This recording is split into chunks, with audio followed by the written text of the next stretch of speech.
Olá pessoal, tudo bem? Hoje eu quero dividir com vocês a leitura de um trechinho aqui de uma obra de um poeta brasileiro chamado Paulo Leminski.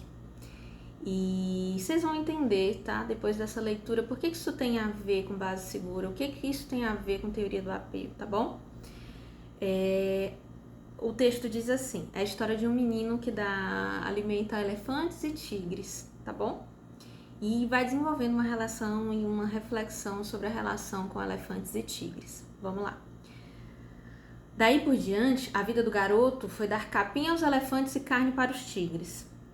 Os primeiros logo começaram a gostar dele. O maior deles, chamado Mamute, quando o via, levantava a tromba e soltava um berro de se ouvir de longe.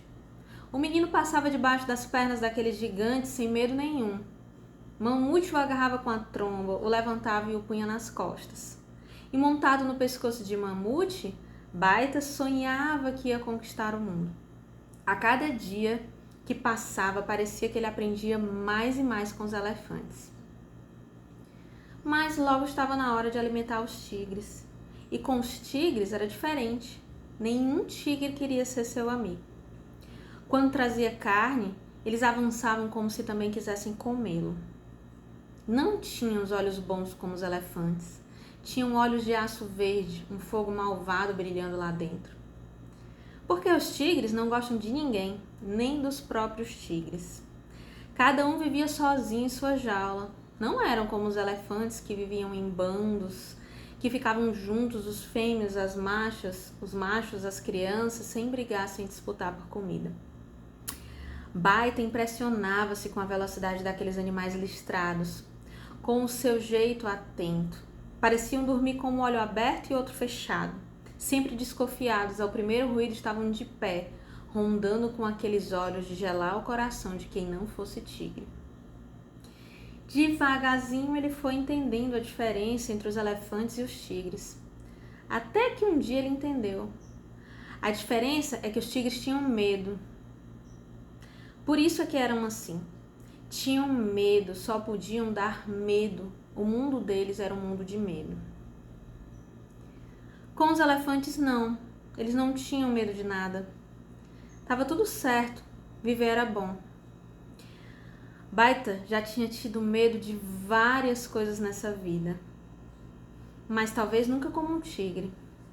Então ele pensou: quando eu tiver muito medo, eu quero ser como um tigre. Mas até lá, eu quero ser como um elefante. Gente, eu achei esse texto fantástico, tá? Pra fechar, arrematar essa série tão gostosa que eu vim fazendo aí sobre resiliência e a importância de se ter uma base segura.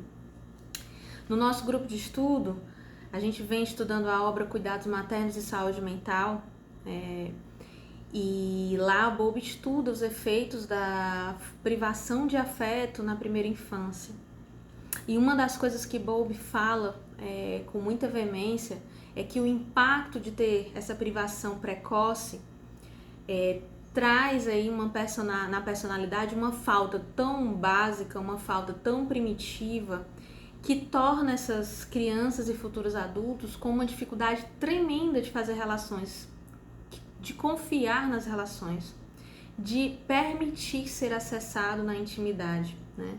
Então, muitas vezes, essas crianças que sofreram maus tratos ou abandono muito precocemente, que não tiveram uma base segura nem por alguns instantes, meses, ou anos de vida, fica mais difícil ser resiliente, fica mais difícil encontrar um caminho que não seja esse caminho da agressividade, da rejeição, do abandono.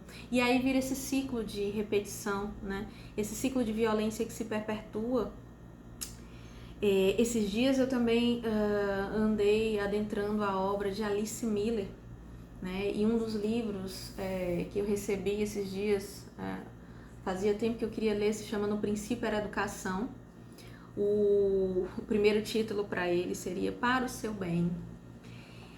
E é um livro indigesto e necessário, sabe? Porque ele vai falar sobre como a educação foi formulada, né, em conceitos aí pautados na violência, né, na punição, né, Inclusive, ela vai estudar aqui a personalidade, a infância de Hitler. Estou super interessada para chegar lá.